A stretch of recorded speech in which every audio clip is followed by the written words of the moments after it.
당신이 이성을 잃는 바로 그 찰나의 순간이 지금까지 당신이 쌓아온 모든 것을 무너뜨리는 순간이 될 수도 있습니다.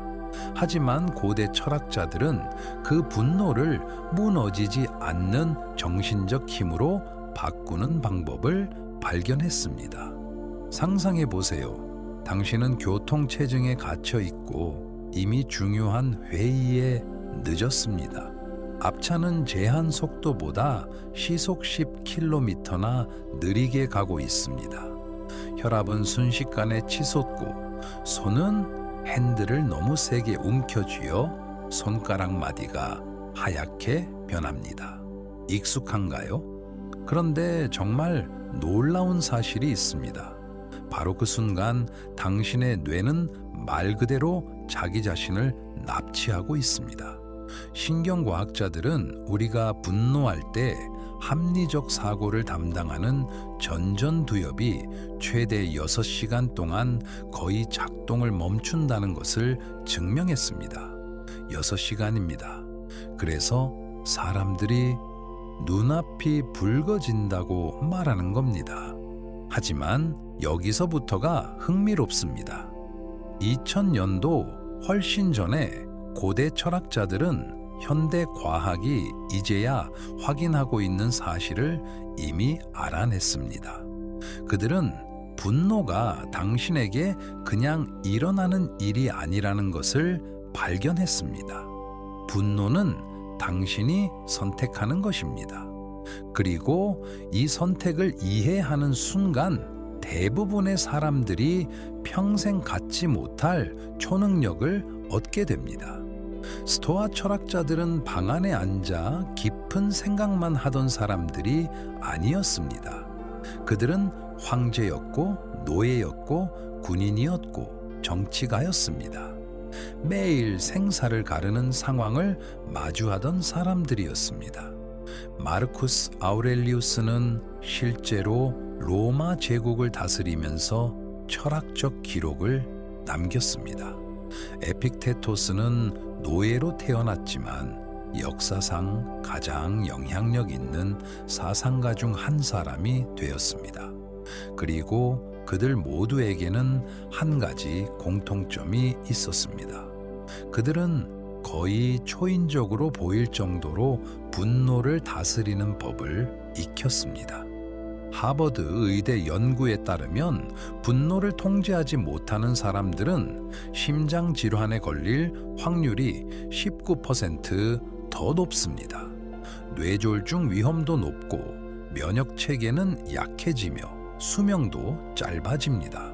하지만 분노를 관리하는 법을 배우는 사람들은 더 오래 살고 더 좋은 인간관계를 가지며 더 많은 돈을 벌고 더 높은 삶의 만족도를 보고합니다.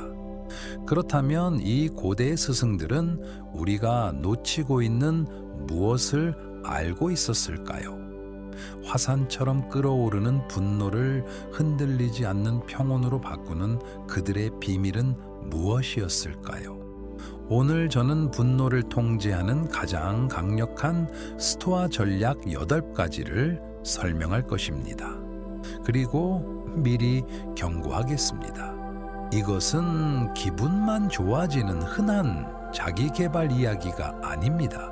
이것은 2000년 넘게 효과가 증명된 실전에서 검증된 지혜입니다. 하지만 본격적으로 들어가기 전에 분노가 실제로 어떻게 작동하는지에 대해 반드시 이해해야 할 중요한 것이 있습니다. 대부분의 사람들은 분노가 그냥 생긴다고 생각합니다. 누군가가 차 앞으로 끼어듭니다. 화가 납니다. 상사가 당신의 일을 비판합니다. 분노가 치솟습니다. 배우자가 설거지를 하지 않습니다. 눈앞이 붉어집니다. 하지만 스토아 철학자들은 현대 심리학이 이제야 따라잡고 있는 사실을 이미 알아냈습니다. 당신에게 일어난 사건과 그것에 대해 느끼는 감정 사이에는 실제로 틈이 있습니다. 대부분의 사람들이 완전히 놓쳐버리는 아주 작은 기회의 창입니다. 에픽테토스는 이것을 자극과 반응 사이의 공간이라고 불렀고 그 공간 안에 당신의 자유가 있다고 말했습니다. 첫 번째 전략, 통제의 이분법을 마스터하라. 이것은 모든 것의 기반입니다. 스토아 철학자들은 우주 전체를 정확히 두 가지 범주로 나누었습니다. 당신이 통제할 수 있는 것과 통제할 수 없는 것. 당신은 다른 사람들이 무엇을 하는지 통제할 수 없습니다. 교통 상황도 통제할 수 없습니다. 날씨도 통제할 수 없습니다. 승진할지, 당신의 팀이 경기에서 이길지도 통제할 수 없습니다. 하지만 당신이 통제할 수 있는 것이 있습니다. 당신의 생각, 당신의 행동, 그리고 당신의 반응입니다. 예일 대학교의 한 행동 심리학자는 15년 동안 분노 패턴을 연구했고 사람들을 화나게 하는 것의 89%가 통제할 수 없는 범주에 속한다는 사실을 발견했습니다. 생각해 보세요. 우리는 말 그대로 아무런 영향도 미칠 수 없는 것들에 분노하며 정신 에너지를 낭비하고 있습니다. 마르쿠스 아우렐리우스는 이렇게 썼습니다. 당신은 외부 사건이 아니라 자신의 마음에 대한 힘을 가지고 있다. 이것을 깨달으면 힘을 얻게 될 것이다.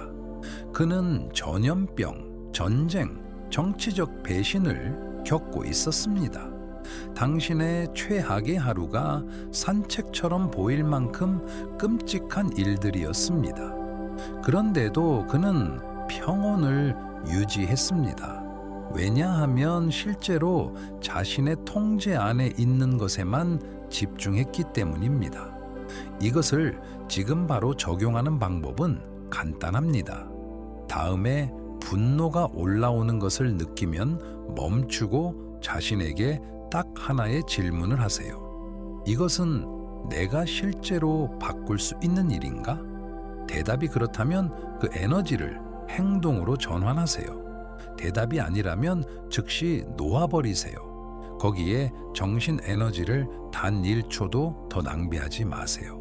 두 번째 전략, 멈춤의 힘을 사용하라.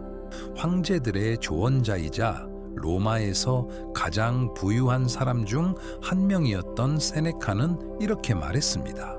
분노에 대한 최고의 치료법은 지연이다. 현대 신경과학은 이것을 완전히 뒷받침합니다. 화가 날 때 편도체는 스트레스 호르몬으로 몸을 가득 채웁니다. 심박수는 급상승하고 호흡은 얕아지며 합리적으로 생각하는 능력은 급격히 떨어집니다. 하지만 핵심은 이것입니다. 이 화학 반응은 더 많은 분노의 생각으로 먹이를 주지 않는다면 약 90초밖에 지속되지 않습니다. 90초, 그게 전부입니다. 하지만 대부분의 사람들은 멈추지 않습니다. 그들은 즉시 반응하고 최악의 정신 상태에서 결정을 내립니다. 화난 이메일을 보냅니다. 되돌릴 수 없는 말을 합니다. 관계를 망치고 기회를 파괴하는 선택을 합니다. 스토아 철학자들은 단순하지만 강력한 기술을 만들었습니다. 10까지 세는 것입니다. 하지만 아무렇게나 세는 것이 아닙니다. 천천히 세고 숫자 하나마다 깊게 숨을 쉬는 것입니다. 이것은 전전두엽이 다시 작동하고 통제권을 되찾을 시간을 줍니다. 존스 홉킨스의 한 신경과학자는 이 간단한 멈춤 기술을 연습한 사람들이 단 2주 만에 분노 폭발을 70% 이상 줄였다는 것을 발견했습니다. 하지만 멈춤은 시작일 뿐입니다. 그 멈춤의 순간에 무엇을 하느냐가 고수와 초보자를 가릅니다. 세 번째 전략, 관점을 재구성하라. 여기서 스토아 철학자들은 정말 영리해집니다. 그들은 분노를 억누르려 하지 않았습니다. 대신 자신에게 들려주는 이야기를 바꾸는 법을 배웠습니다. 에픽테토스는 이렇게 가르쳤습니다. 중요한 것은 당신에게 무슨 일이 일어나는가가 아니라 그것에 어떻게 반응하는가이다. 실제 예를 들어 보겠습니다. 당신은 식당에 있고 직원이 주문을 완전히 잘못 가져왔습니다. 대부분의 사람들은 짜증을 냅니다. 어쩌면 불평을 하고 그 일 때문에 다음 1시간 동안 기분을 망칠지도 모릅니다. 하지만 스토아적인 사람은 이렇게 생각합니다. 이 직원은 아마 오늘 정말 힘든 하루를 보내고 있을지도 모른다. 어쩌면 새로 들어와서 배우는 중일 수도 있다. 어쩌면 내가 전혀 모르는 개인적인 문제를 겪고 있을 수도 있다. 이것은 내가 인내와 연민을 연습할 기회다. 같은 상황입니다. 하지만 감정적 반응은 완전히 다릅니다. 스탠퍼드 대학교 연구팀은 이 재구성 기술을 연구했고 놀라운 사실을 발견했습니다. 짜증, 나는 사건에 대한 내면의 이야기를 바꾸는 연습을 한 사람들은 코르티솔 수치가 43% 감소했습니다. 코르티솔은 몸의 주요 스트레스 호르몬입니다. 그리고 그들은 하루 동안 훨씬 더 행복하다고 보고했습니다. 기술은 이렇습니다. 무언가가 당신을 화나게 할 때 즉시 자신에게 물으세요. 이 상황을 바라보는 또 다른 방법은 무엇일까? 최소한 3가지 다른 해석을 억지로라도 떠올리세요. 이 단순한 전환이 당신의 분노를 얼마나 완전히 녹여버릴 수 있는지 놀라게 될 것입니다. 4번째 전략, 장애물을 길로 받아들여라. 이것은 가장 직관에 반하는 전략일 수 있지만 동시에 가장 강력합니다. 스토아 철학자들은 어려운 사람과 상황을 그저 참는 법만 배운 것이 아닙니다. 그들은 그것에 감사하는 법을 배웠습니다. 마르쿠스 아우렐리우스는 이렇게 썼습니다. 행동을 가로막는 것이 행동을 앞으로 나아가게 한다. 길을 막는 것이 곧 길이 된다. 이렇게 생각해 보세요.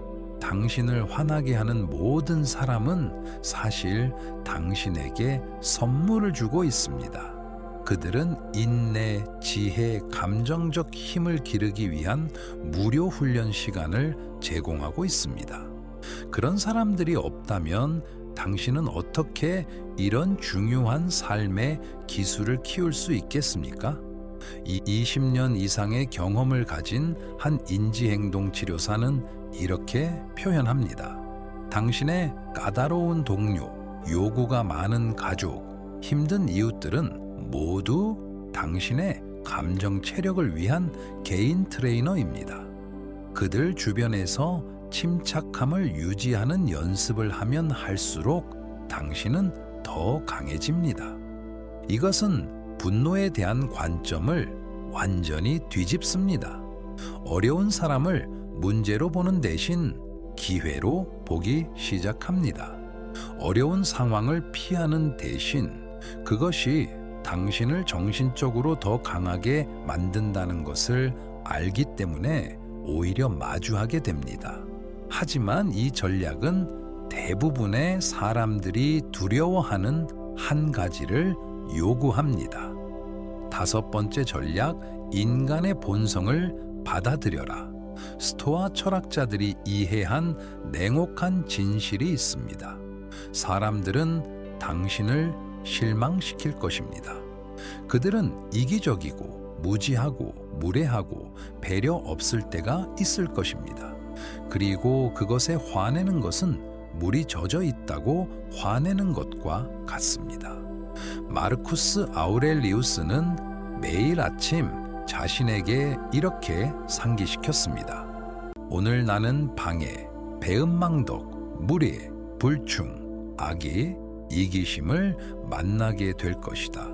하지만 그는 이런 만남을 두려워한 것이 아니라 정신적으로 준비했습니다. 하버드의 한 사회심리학자는 이 현상을 연구했고, 인간의 결함을 미리 받아들이는 사람들은 그런 결함이 실제로 나타났을 때 분노를 경험할 가능성이 67% 낮다는 사실을 발견했습니다.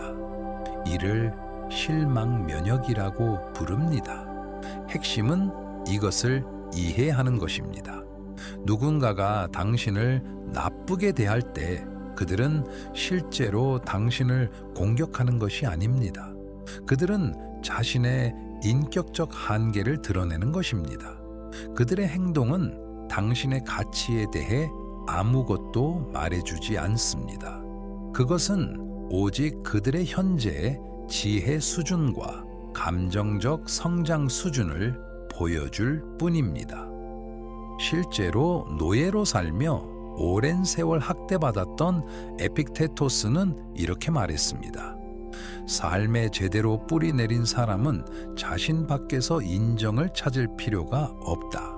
이것은 만만한 사람이 되라는 뜻이 아닙니다. 반응적 감정이 아니라 힘의 자리에서 나쁜 행동에 대응하라는 뜻입니다. 당신은 경계를 세울 수 있고 해로운 상황에서 벗어날 수 있으며 자신의 이익을 지킬 수 있습니다. 이 모든 것을 화내지 않고도 할 수 있습니다. 하지만 대부분의 사람들이 완전히 놓치는 또 하나의 층이 있습니다. 캘리포니아 대학교 버클리 연구자들이 발표한 중요한 연구에 따르면 스토아 원칙을 실천하는 사람들은 단 8주 만에 뇌 구조에서 측정 가능한 변화를 보입니다. 감정 조절과 관련된 영역은 더 발달하고 반응적 분노와 연결된 영역은 실제로 줄어듭니다. 15년 넘게 감정 조절을 연구한 신경과학자 레이 사라 존슨 박사는 이렇게 설명합니다. 고대의 스토아 철학자들이 철학을 통해 발견한 것을 우리는 이제 뇌 스캔을 통해 증명하고 있습니다. 이 인간의 마음은 놀라울 정도로 가소성이 높고 꾸준한 연습을 통해 우리는 감정 반응을 말 그대로 다시 배선할 수 있습니다. 분노 관리 사례 수천 건을 다룬 예일 의대의 한 임상 심리학자는 이렇게 말합니다. 스토아적 접근은 장기적인 분노 통제에서 제가 본 가장 효과적인 방법입니다. 감정을 억누르기만 하는 다른 기법들과 달리 스토아주의는 분노를 유발할 수 있는 상황을 뇌가 처리하는 방식 자체를 변화시킵니다. 메이오 클리닉 연구에 따르면 스토아 원칙을 적용하는 사람들은 고혈압 비율이 34% 낮고 스트레스 관련 건강 문제가 28% 적으며 삶의 모든 영역에서 훨씬 더 나은 관계를 보입니다. 하지만 아마 가장 중요한 것은 20년 동안 사람들을 추적한 장기 연구에서 스토아 기법으로 감정 조절을 익힌 사람들이 반응적으로 행동하는 사람들보다 연평균 47,000달러를 더 벌었다는 점입니다. 왜 그럴까요? 고용주들은 압박 속에서도 침착함을 유지하고 어려운 상황에서 합리적 결정을 내리며 긴장이 높아질 때도 전문적 관계를 유지할 수 있는 사람을 높이 평가하기 때문입니다. 6번째 전략, 부정적 시각화를 연습하라. 이 전략은 어둡게 들리지만 실제로는 엄청나게 자유롭게 해줍니다. 스토아 철학자들은 자신이 가장 소중히 여기는 것들을 잃는 상황을 정기적으로 상상했습니다. 건강, 사랑하는 사람, 재산, 지위. 왜 그렇게 우울해 보이는 일을 했을까요? 그것은 심리학자들이 이제 회복력 비축분이라고 부르는 것을 쌓기 때문입니다. 상실에 대해 정신적으로 준비되어 있으면 작은 불편은 웃어넘길 수 있게 됩니다. 교통체증, 무례한 고객, 기술적 문제, 이런 것들은 당신을 흔드는 힘을 잃습니다. 왜냐하면 당신은 이미 훨씬 더 나쁜 상황을 상상하고 그 속에서도 침착함을 유지하는 연습을 했기 때문입니다. 세네카는 이렇게 썼습니다. 전혀 예상하지 못한 것은 그 효과가 더 크러싱하며 뜻밖이라는 사실은 재난의 무게를 더한다. 다시 말해 우리를 방심하게 만드는 것들이 가장 강하게 타격합니다. 존스 홉킨스의 한 트라우마 치료사는 환자들에게 이 기술의 현대적 버전을 사용합니다.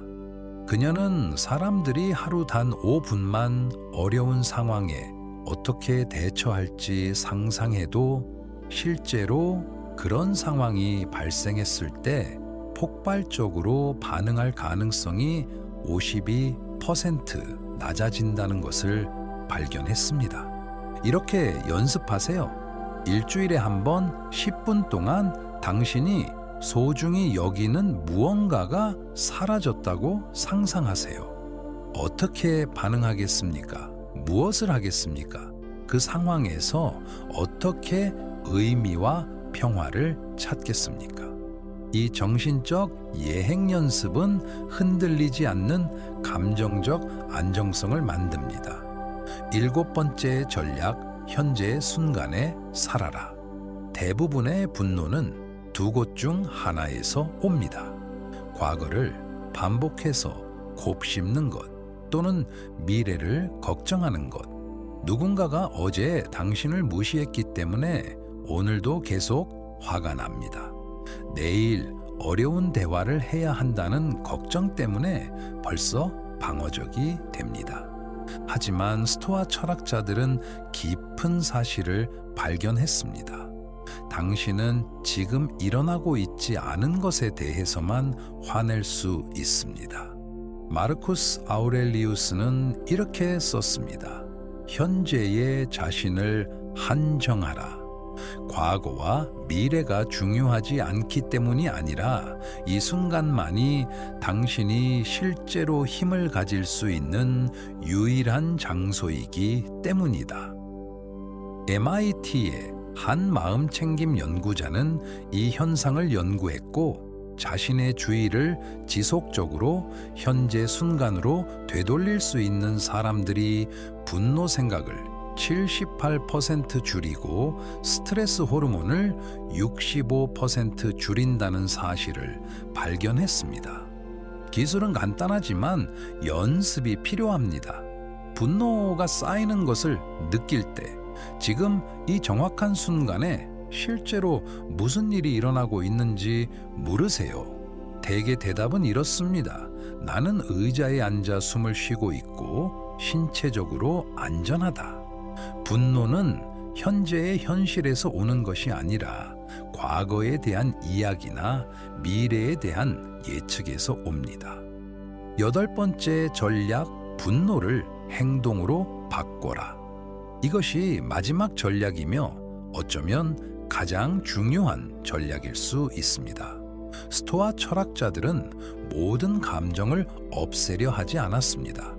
그들은 감정을 생산적으로 흘려보내려 했습니다. 때로 분노는 중요한 정보를 담고 있습니다. 누군가가 당신을 이용하고 있을지도 모릅니다. 어떤 상황이 실제로 불공정할 수도 있습니다. 경계를 세워야 할 수도 있습니다. 핵심은 반응적 분노를 목적 있는 행동으로 바꾸는 것입니다. 폭발하거나 삐치는 대신 멈추고 상황을 합리적으로 평가한 뒤 실제로 상황을 개선하는 방식으로 반응하는 것입니다. 에픽테토스는 말했습니다. 당신의 철학을 설명하지 말고 그것을 살아내라. 다시 말해, 더 나은 사람이 되겠다고 말만 하지 말고 어려운 상황을 당신의 가치를 보여주는 기회로 사용하라는 것입니다. 프린스턴의 한 행동경제학자는 분노를 건설적 행동으로 바꾸는 법을 배운 사람들이 장기 목표를 달성할 가능성이 87% 더 높다는 것을 발견했습니다. 왜일까요? 그들은 감정적 반응에 에너지를 낭비하지 않고 의미 있는 변화에 투자하기 시작하기 때문입니다.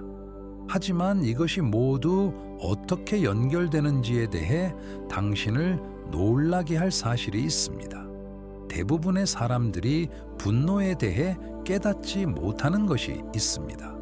분노는 사실 중독입니다. 당신이 화를 낼 때마다 뇌는 아드레날린, 노르에피네프린, 도파민 같은 화학 물질의 칵테일을 방출합니다. 이것은 일시적인 힘과 정당함의 느낌을 만들어냅니다. 뇌는 말 그대로 이 화학적 자극에 의존하게 됩니다. 그래서 어떤 사람들은 일부러 화낼 거리를 찾아다니는 것처럼 보입니다.